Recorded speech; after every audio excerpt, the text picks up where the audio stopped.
What if the future of an entire region isn't really about competition? What if it's about something different? A bold new era, maybe, of collaboration. You might actually be surprised by who's leading the charge in the Caribbean. So today, we're doing a deep dive into two really fascinating nations. We've got Guyana, which is, well, it's a giant in the making, isn't it, with this historic oil boom. Then there's Jamaica, known for a long time for its stability, its order. We're going to unpack their individual paths, sure. But more importantly, we want to explore how their strategic alignment could create this powerful blueprint, for regional success. By the end of this, you'll see why the future of the Caribbean might not just be about oil or order. Maybe this bold new kind of partnership, something that could redefine success for small nations, maybe everywhere. One has the oil, the other has the order. But what if it's really about what comes next for both of them? And maybe for you. Well, what's truly fascinating here, I think, is how these two very distinct paths might actually converge. And not just to tackle, the common threats they face, but to unlock this unprecedented potential for the entire Caribbean region. And the sources we looked at suggest this isn't just some hopeful idea. It seems to be a really pragmatic strategy. For survival, yes, but also for growth. That's a powerful point. It's a pragmatic strategy. Okay, so given that kind of ambitious vision, maybe let's start with Guyana. The sources call it a giant in the making. And, well, it's pretty easy to see why when you just look at the numbers. It's kind of staggering. This nation is on track to produce, over 1.3 million barrels of oil per day by 2027. 1.3 million. Yeah. To put that in perspective for you, that puts them in the same league as countries like Angola, Norway. Wow. Okay. So we're talking about historic levels of wealth pouring in. The projections are suggesting Guyana's GDP per capita could quadruple by the early 2030s. That kind of rapid influx, that kind of wealth, it's almost, dizzying, isn't it? It really begs the question. How does a society even absorb that kind of wealth responsibly? What do the sources highlight as maybe the most critical challenges for Guyana in managing this boom? Yeah, that's the crucial question, right? Yeah. And our material is pretty clear that this rapid growth, it brings immense pressure. You've got the major players, ExxonMobil, Hess, the China National Offshore Oil Corporation. They're all deepening their investments. But the challenge isn't just getting the oil out. The research points to three critical things. Managing the environmental risks, obviously. Preventing corruption, that's huge. And diversifying quickly enough, to avoid that classic oil dependency crisis we've seen elsewhere. Precisely. That's the trap. The big concern is that if Guyana doesn't build up its schools, its healthcare, its infrastructure, and, crucially, a trained workforce alongside the oil output, it could end up rich on paper, right? But still poor in terms of quality of life for its actual citizens. What's really clear from our material is that the next 5 years or so are genuinely make or break for them. It's not just about the sheer volume of oil. It's about the quality of the foundation they managed to lay right now. Okay, so if Guyana is this sprinter, this giant just taking off, then Jamaica, in many ways, is kind of the seasoned strategist in this picture. Its future, according to the source that we looked at, seems to rest more on what it's already built. Things like strong institutions, a pretty diverse economy, robust human capital. Now, they definitely have their own challenges, let's be clear. Like vulnerability to climate change, that's a big one. Reliance on tourism, maybe a slower pace of innovation in tech and manufacturing. Sure. But their strength really lies in that predictability and resilience. And that predictability, it's key. Investors tend to trust Jamaica. International agencies often praise it. And you've got this creative, entrepreneurial, and increasingly digital youth population that could really drive a new kind of economy if, they're given the right tools and opportunities. And here's a surprising insight, perhaps. Jamaica's strength isn't just its stability. It's also about how it's trying to leverage the very challenges it faces, like climate change, for instance, turning that into new economic opportunities. That could actually offer a kind of roadmap for other vulnerable economies around the world. So the nation's focus seems to be on faster digital transformation, more investment in renewables, agriculture, and really building stronger partnerships with its diaspora and with the private sector. And as we dig a bit deeper here, what's really striking is that, despite these very different paths, the sprinter and the strategist, the sources reveal Jamaica and Guyana are facing surprisingly similar storms. That's what comes through, isn't it? It's not just that they both have problems. It's that these are shared regional challenges, the kind that really demand a collective Caribbean solution. Oh, they absolutely are. Shared storms, that's a good way to put it. I mean, Both nations are incredibly vulnerable to climate change. That's undeniable. They're facing threats like sea level rise, worsening hurricanes, coastal erosion.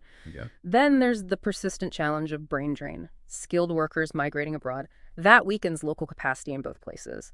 Global market volatility, whether it's tied to oil prices for Guyana or tourism demand for Jamaica, impacts both. And crucially, you see these rising youth expectations right across the region, a real demand for opportunity, for equity, for meaningful change. And that's something neither country can really address just on its own in isolation. Okay, so given these shared storms, these common challenges, how do the sources suggest these two nations can actually learn from each other? Are there specific insights, like about cross-pollination of strategies, or even, direct transfers of strength? Yeah, that's where this idea of a blueprint really starts to come together. So imagine Guyana adopting some of Jamaica's proven approaches, things like its fiscal responsibility laws, the independence of its central bank, its transparent governance systems. By the order part. Exactly. That's a direct transfer of strength, potentially. It's leveraging decades of Jamaica's, let's say, hard-won experience to help Guyana manage its newfound wealth more sustainably. Okay, that makes perfect sense. That's the strategist helping the sprinter build guardrails. And conversely, what could Jamaica, the strategist, maybe learn from Guyana, the sprinter? Well, Jamaica could certainly learn something from Guyana's boldness, perhaps, its sense of urgency in seizing these new opportunities, and maybe its long-term vision for really rapid infrastructure development. There's also the potential looking forward for Guyana to eventually develop a diversified services sector, something maybe similar to Jamaica's successful BPO industry business process outsourcing. Ah, interesting. Like call centers, back office functions. Precisely, that kind of thing. That represents a clear potential path for diversification away from just oil for Guyana. And crucially, the sources really emphasize that Jamaica could actually attract energy sector partnerships from Guyana's oil boom. Sharing talent, sharing ideas across borders. So it's not really about competition between them at all, is it? It's about being complements. As one of the sources puts it, I thought this was powerful. Jamaica is the strategist, Guyana is the sprinter. Together, they could be unstoppable. That's a really powerful image. Unstoppable. And if we connect this to the bigger picture, this moment, it feels like it's truly bigger than just oil figures or GDP growth. No. If Jamaica and Guyana can actually align strategically, they could fundamentally reshape how development is done, maybe across the entire Caribbean. Think about them co-investing in regional energy infrastructure, maybe, logistics networks, climate resilience projects. Or sharing research on sustainable development. On governance, creating a model of like North-South Caribbean cooperation within CARICOM, the Caribbean community, one that actually unites CARICOM around tangible results, not just rhetoric, that kind of leadership.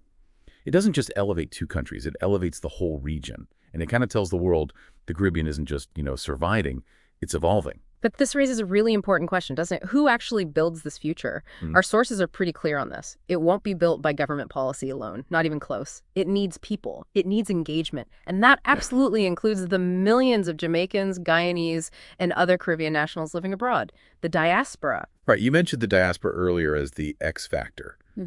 What exactly do the sources highlight about their potential? Beyond just sending money home, the remittances. Let's unpack that a bit. Yeah, the X factor.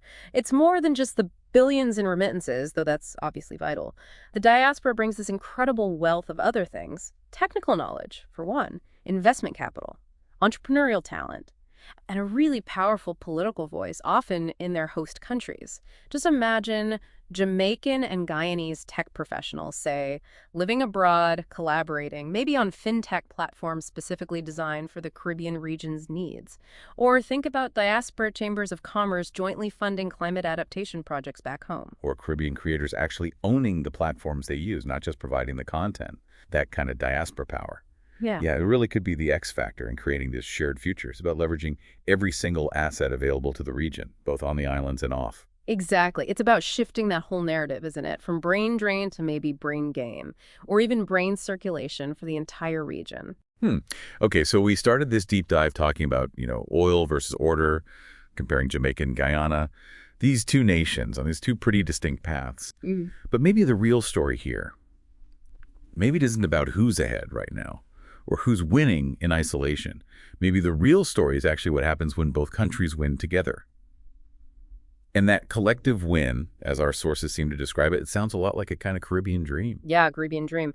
And the elements of that dream drawn from the sources are quite compelling. It involves using natural resources to fund genuine long-term development, not just short-term gains. It involves fiscal discipline, building real national strength and resilience. It's about young people staying, growing, leading right there in the region. And fundamentally, it's about cooperation finally triumphing over competition. It's a powerful vision of what's possible. It feels like this dream is absolutely possible. But the journey there, it really requires moving from just comparing notes to bold collaboration. Can Jamaica and Guyana actually win together? The sources suggest yes, but only if they're bold enough maybe to learn from each other, humble enough to share the spotlight, and united enough to actually lead the rest of the region forward. This new model of regional leadership, it really feels like it holds immense power for everyone in the Caribbean. And the Caribbean, well, it doesn't really need another cautionary tale, does it? We've seen enough of those. It needs a blueprint for collective success. As one source powerfully states it, Jamaica has the order, Guyana has the oil. The future, that's still up for grabs. Let's build it together. Which I think raises an important final question for you, our listener. What other regions out there, perhaps facing similar shared challenges, could really benefit from moving beyond simple comparison, moving towards this kind of bold collective action?